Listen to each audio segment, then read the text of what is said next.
Although kitchenware is a new business for PPG, we are no stranger to coatings in the kitchen.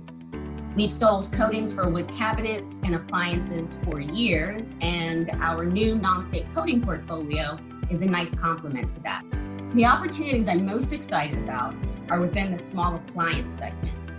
Currently, we are a leader for nonstick coatings in small appliances like rice cookers, panini makers, waffle irons, and the breadth of technology that PPG offers, particularly within our electronic materials segment, really gets me excited. Anti-fingerprint and smudge-resistant coatings, as well as some of the decorative coatings that EM offers, are a nice complement to grow in the small appliance segment.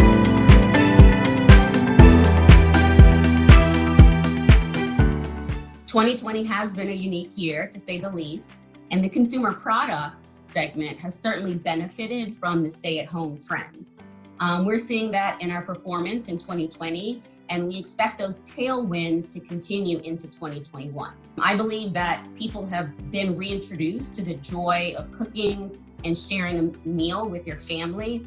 And so I think there's some stickiness to that, and we'll see people continue to cook a little more than they used to into 2021. Sustainability will continue to be a trend within the cookware bakeware market, and PPG has invested significantly around innovation for waterborne and low-VOC technology. This will be particularly important in geographies like China, and we're excited about our pipeline of sustainable technologies.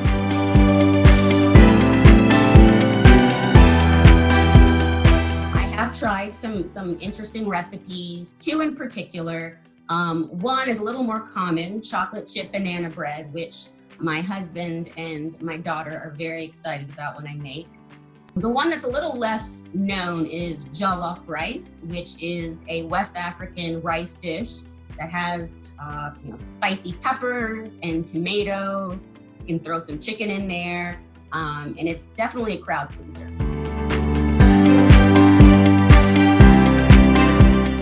I may be biased, but I think a good non-stick frying pan is the workhorse of any kitchen. Outside of that, I think my air fryer / toaster oven has been a big help. You don't have to heat up, the conventional oven, which takes time. And certainly because this is a multi-use appliance, you get a lot of bang for your buck. So I would suggest the toaster oven, air fryer.